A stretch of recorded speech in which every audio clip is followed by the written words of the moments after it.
y si se saca algo positivo es, yo creo que la capacidad de reacción que ha tenido la sociedad. La sociedad, entendiendo como grupo de personas, yo creo que hemos sabido afrontar la situación, la prueba está en que estamos saliendo de ella, y yo creo que eso es para sentirse orgullosos del colectivo de personas, y tampoco hay muchas situaciones en las que un colectivo se puede sentir orgulloso como tal, y esta es una, ojalá no se repita, pero en nuestra historia también el hecho que hoy conmemoramos creo que es para sentirse orgullosos del sentimiento colectivo y de las actuaciones colectivas, y yo creo que con eso debemos de quedarnos. Hemos estado en el cementerio y la alcaldesa ha leído los nombres que están ahí reflejadas en esa placa. Y bueno, lo que aquí, en este mismo punto, ocurrió hace 153 años, pues es para sentirse orgulloso. Y fueron nuestros antepasados, ahí hay Tellez, ahí hay Cejuelas, ahí hay muchos apellidos que hoy están aquí o están viviendo cerca de aquí.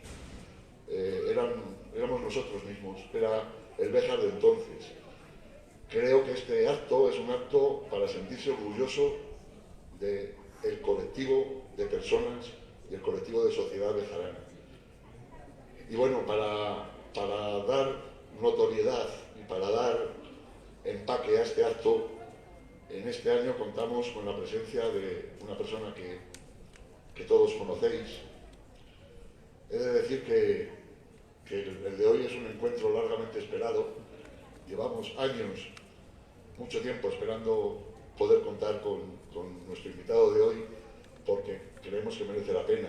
Las circunstancias, en un caso de un tipo y otro caso de otro tipo, han impedido que estos años atrás fuera así, pero hoy contamos con la presencia de un personaje que entendemos que merece la pena. Es Javier Ramón Sánchez Martín. Os voy a leer un breve, todos lo conocéis, pero bueno, deciros que Javier es catedrático de Ingeniería Textil en la Escuela Técnica Superior de Ingeniería Industrial de Béjar, doctor por la Universidad de Salamanca, ha sido director de la Escuela de Ingeniería de Béjar en 2 periodos distintos. Ahora esa tarea la tiene encomendada a otra persona. Pero no solo eso, ha sido pues asesor del Vicerrectorado de Docencia de la Universidad de Salamanca en el 99-2000, asesor del Vicerrectorado de Investigación entre el 2007 y el 2010, subdirector del Departamento de Ingeniería Química y Textil en distintos años. Pero más allá de su labor docente y de su labor investigadora, además es alguien que siempre ha estado en el tejido cultural y en el tejido vivo de esta ciudad. Es miembro del Centro de Estudios Bejarano, profesor de la Universidad de la Experiencia, miembro del Consejo de Redacción de la revista Industria Textil entre el 98 y el 2009, ha sido miembro de multitud de jurados, tiene multitud, créanme, de publicaciones que tienen que ver con su trabajo, con la docencia, con la ingeniería, con la Escuela de Ingenieros, pero sobre todo con Béjar, con la cultura bejarana y con esta sociedad. Por eso creo que es un personaje, una persona además entrañable, y creo que nos lo debíamos. Tenía que estar hoy aquí Javier, después de estos años de intentarlo. Y sin más ya me callo y os dejo con Javier Sánchez. Muchas gracias.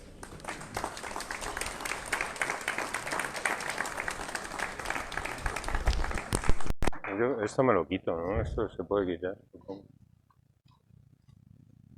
Buenas tardes a todos. Es cierto que ya me lo habían propuesto hace tiempo y por una serie de circunstancias no he podido. Y entonces, bueno, ya sabéis, al final ha llegado. Agradezco casi tu perseverancia, ¿no, José Luis? y bueno, pues estamos hoy un día de 2021 que hace un día primaveral, aunque ya sea otoño. Yo agradezco a la Agrupación Socialista Bejarana que siga insistiendo en que se celebre este acto, porque yo creo que es importante que no se pierda la memoria de lo que sucedió. No sé qué. Ah, me tengo que acercar más, vale. Y entonces, bueno, pues desde luego le agradezco la invitación y agradezco la presencia de la señora alcaldesa, de los concejales y desde luego de todos vosotros, amigos, por haber venido a verme. Desde luego me siento honrado por haber sido invitado a hablar en este histórico lugar en el que en 1868 sucedieron hechos trascendentales. Muchas gracias por haber venido a escuchar a este bejarano sin filiación política, pero preocupado por su país y por su pueblo. Quiero también agradecer la labor realizada por la Asociación Béjar 68, a la que he pertenecido y de la que es heredera el Centro de Estudios Bejaranos, por la labor que ha realizado para conocer mejor la realidad de los hechos y darlos a conocer mediante un buen número de actividades que culminaron en las Jornadas Universitarias de 2018. Hagamos ahora volar la imaginación y trasladémonos aquí mismo, pero el 28 de septiembre de 1868. Podemos revivirlo gracias a la magnífica foto del francés Juan Cambon, establecido en Béjar y que en este caso actuó como uno de los primeros reporteros de guerra de este país. Por favor, recuerden la foto y sitúense en ella. La foto está tomada desde allí, más o menos de donde estaría esa terraza del bar que estamos viendo, y está tomada hacia acá. La calle estaba enrollada con bordillos alargados de granito para delimitar la calzada y separarla de lo que era una rudimentaria acera, y con travesaños también de granito para que los rollos no se movieran, ya que el tramo de la calle de la Feria, que es esta, está en pendiente, como podéis ver. Al final, un poco más arriba, se ve la Puerta de Ávila o Puerta de la Villa, que estaba más o menos a esta altura. Una de las puertas de la muralla de notable factura, pero que ya estaba reformada con respecto a la medieval original.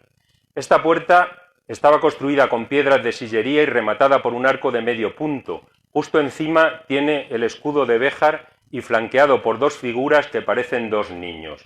Arriba el adarve, para moverse los centinelas, y a ambos lados de la puerta dos columnas sostienen dos torres circulares almenadas, cada una de ellas con una tronera de pequeño tamaño en forma de cruz sobre lo que parece un círculo. A la izquierda se ve la muralla y sobresalir una casa de buen tamaño con gente asomada a sus ventanas. A la derecha solo se ve una casa con balcón ubicada extramuros, delimitando la calle. Como veis, la derecha es la vuestra y la izquierda también. Subidos en el adarve se aprecian al menos 6 hombres armados con escopetas o fusiles y una pequeña bandera en el centro. En la calle, tapando el centro de la puerta, hay un carro del que asoma la boca de un cañón. La puerta está taponada por sacas de lana y otros obstáculos a ambos lados del carro para dificultar el paso del enemigo. Hay también 2 troncos de madera en la parte baja para terminar de cerrar el paso. Este fue el lugar donde se produjeron los principales episodios de la lucha entre los rebeldes y el ejército, siendo este rechazado varias veces en sus ataques. Pero todo empezó un año antes. La grave crisis económica, financiera y política que sufría España, además de la sequía y las malas cosechas, habían provocado escasez y encarecimiento de los productos básicos, lo que afectó de lleno a las clases más populares. Ello provocó rebeliones en el verano de 1867, especialmente en poblaciones de Cataluña y el País Vasco. El pueblo de Béjar no fue ajeno a los acontecimientos y el 29 de agosto un grupo de obreros dirigido por el activista republicano Aniano Gómez Valle, de 36 años y profesión batanero, se sublevó contra la monarquía.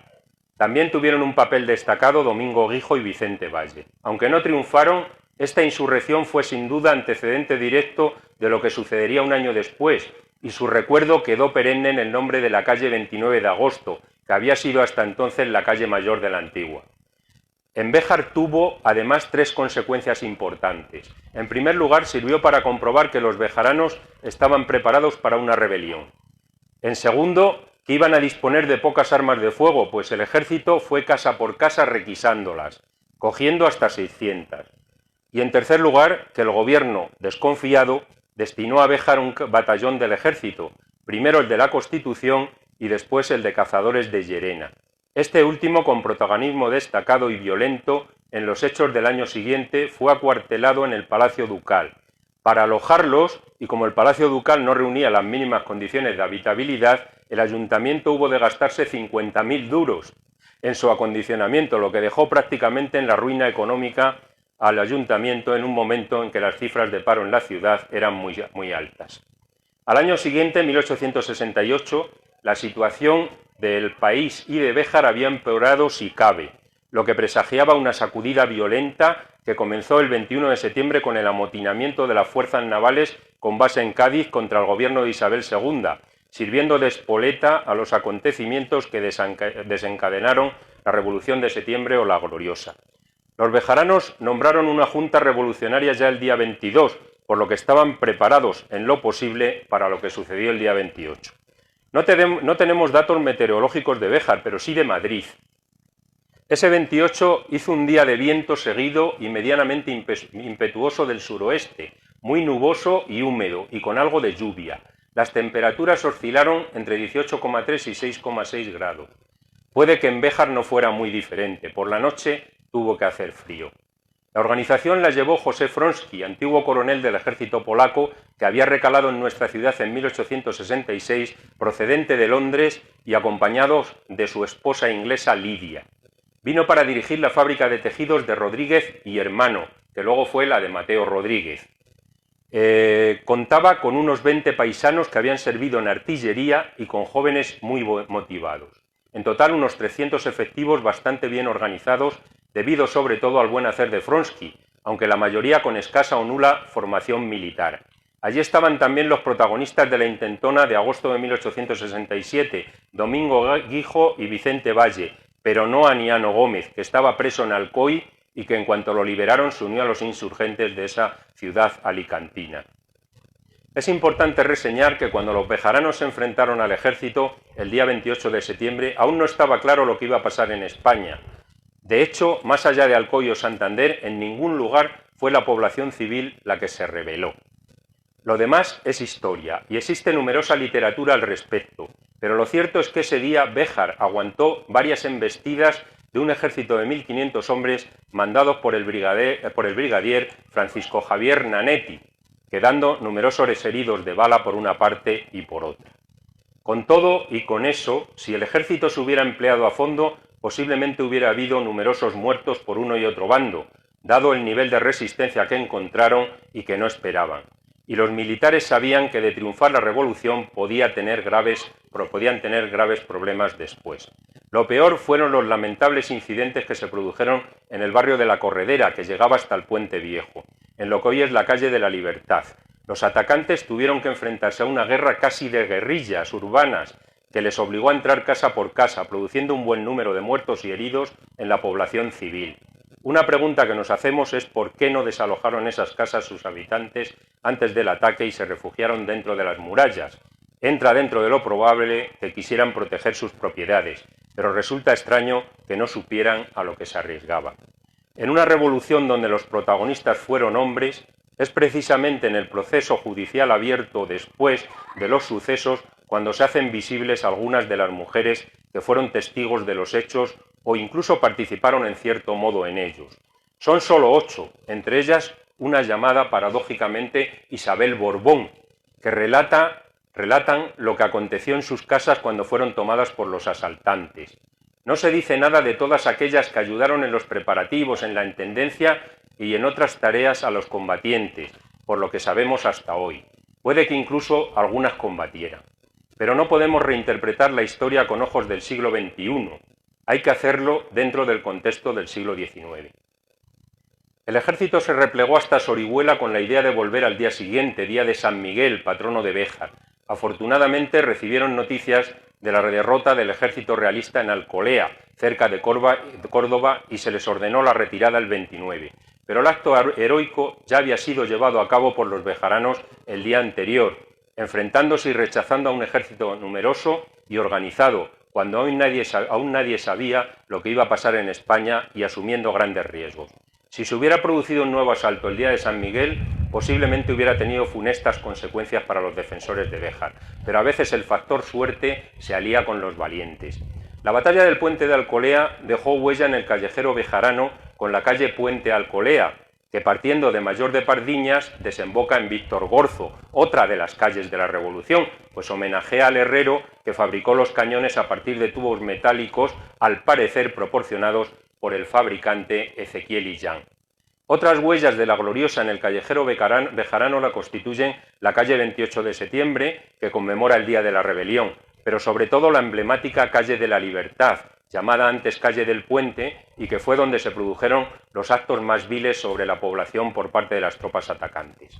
La gesta bejarana tuvo gran repercusión y dio origen a que la calle Béjar exista en capitales de provincia como Alicante, Almería, Barcelona, Huelva, Madrid o Sevilla, o en otras poblaciones como Aranda de Duero, Benavente, Blanes en Gerona, Getafe, Javea en Alicante, Olías del Rey en Toledo, San Vicent dels Horts en Barcelona, el Paseo de Béjar en Sabadell o la Avenida de Béjar en Tarrasa, entre otras. En los meses posteriores, aparte de los homenajes, se libró también una batalla en la prensa, principalmente en la de Madrid, Salamanca y Valladolid, con escritos de bejaranos y réplicas de algunos de los militares a los que se acusaban de los hechos sangrientos. Nada ha cambiado, pues esta batalla se llevaría a cabo hoy en las redes sociales. En efecto, a la historia que se contó desde Béjar replicaron varios militares que dieron otra versión de los hechos. Seguramente buscaban salvarse de la quema. Muchos de ellos se hicieron fervorosos revolucionarios y solo se procesó a unos pocos, entre ellos Nanetti, que falleció antes de que se dictara sentencia. Hay que añadir que la Revolución de 1868 en España supuso la llegada de la Constitución del año siguiente, de las más avanzadas de Europa en aquel momento, que trajo el sufragio universal masculino para los mayores de 25 años, la libertad de culto, el derecho de reunión, de asociación, partidos políticos, la libertad de prensa, matrimonios civiles, unificación de la moneda en la peseta y la implantación del sistema métrico decimal. Muchos de estos logros fueron posibles porque la revolución había partido desde abajo, del pueblo. Los bejaranos que lucharon ese día eran desde luego valientes, pero también bastante temerarios. Si llegan a valorar fríamente los soldados y las armas de que disponían Anetti y sus tropas frente a lo que podían oponer ellos, lo sensato hubiera sido sin duda rendirse. Pero los humanos somos así. A veces despreciamos el grave peligro que suponía enfrentarse mal armados y peor vestidos a un ejército regular. Todo por luchar por un ideal. Porque tener un ideal y luchar por él te hace sacar fuerzas de la flaqueza y a veces, teniendo todas las de perder, se triunfa. Y se conquista la gloria, una gloria efímera, cierto es, pero que en este caso tuvo una importante repercusión incluso fuera de nuestras fronteras. La historia de Béjar no hubiera sido la misma si no se hubiera producido el alzamiento del pueblo en 1868, pero la memoria humana es efímera y con el pasar de los años la losa del olvido cae poco a poco sobre nuestros recuerdos. Quizá nos sirva de reflexión para ver lo pronto que pasa la vida, el relevo continuo de las generaciones, en el que unos se van y otros vienen. Puede que a lo único que aspiremos los más de nosotros es a dejar un recuerdo en la memoria de aquellos seres queridos que nos sobrevivan, y mientras nos sobrevivan. Pero los hechos están ahí, tozudos, luchando por sobrevivir al paso del tiempo. Estamos en 2021, y yo me pregunto, ¿dónde quedó aquel espíritu revolucionario que los bejaranos demostraron hace siglo y medio? ¿Dónde quedó aquel ánimo que fue capaz de unir, dejando al margen sus diferencias, a pobres y ricos, a obreros y fabricantes, a hombres y mujeres, en pos de un objetivo común que consideraban lo mejor para todos? Hace ya 163 años de los sucesos que hoy conmemoramos en este lugar emblemático, donde ya no está la puerta que fue testigo privilegiado de los acontecimientos y que daba nombre a este lugar, la Puerta de la Villa o Puerta de Ávila. Fue derribada 8 años después, en 1876, simplemente porque era demasiado estrecha para que pasaran carros y personas a la vez. A nadie se le ocurrió desmontarla y trasladarla a otro sitio, por ejemplo a la Corredera. Y eso que el alcalde que dio el visto bueno al derribo era Vicente Ferrer Vidal, muy implicado en la Revolución del 68 y que incluso da nombre a la calleja Ferrer, donde tuvo un obrador textil. Menos mal que nos queda la foto de Cambón como testimonio gráfico de que esa puerta existió y que sirvió de escudo a los defensores de nuestra ciudad. Pero hoy sería también oportuno recordar aquella frase de Unamuno que dice que deberíamos tratar de ser los padres de nuestro futuro en vez de los descendientes de nuestro pasado. Los enemigos de Béjar no son los que eran entonces.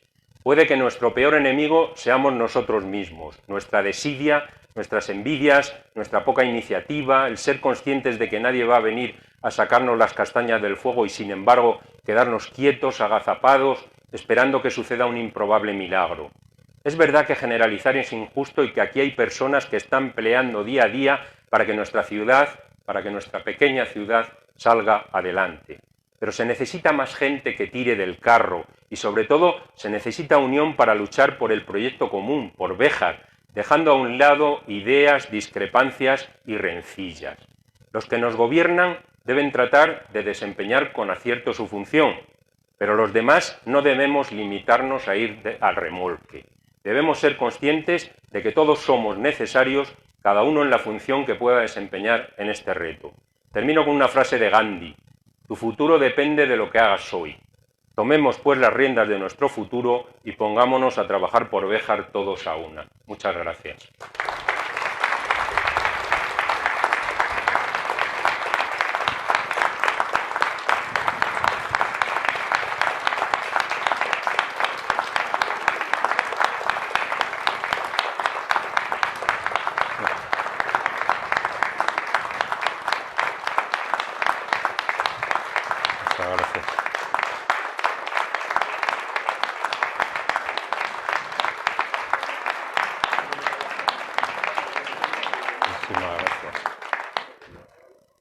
Bueno. Muchísimas gracias. Muchas gracias, Javier. Creo que tenemos que aprovechar lo que hoy ha sucedido aquí. Yo creo que Javier, con su relato, nos ha situado a flor de piel una parte de nuestra historia y vamos a llevarla, vamos a transmitirla, vamos a hablar de ella con orgullo. Ahora tenemos reciente lo ocurrido, lo que significó lo ocurrido, y yo creo que, lo he dicho alguna vez, hay pueblos y ciudades que hacen fiesta porque allí un día paró una reina porque se rompió una rueda de un carro, y aquello es una fiesta. Nosotros tenemos que aprovechar, tenemos que hacer nuestro, que fuimos la primera chispa de una revolución histórica, que no se nos olvide, que no caiga esa losa de olvido que decía Javier. Transmitámoslo con orgullo y bueno, nada más que dar las gracias de verdad a Javier. Creo que ha sido una exposición brillante.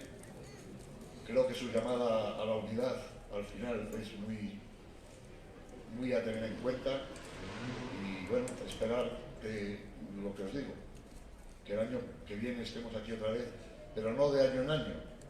Hagamos que estos hechos sean notorios, que se conozcan y hablemos de ellos con orgullo.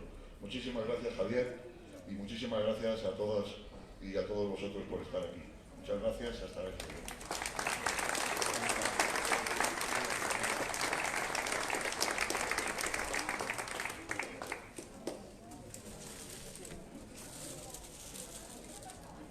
Alguien que esté a la altura.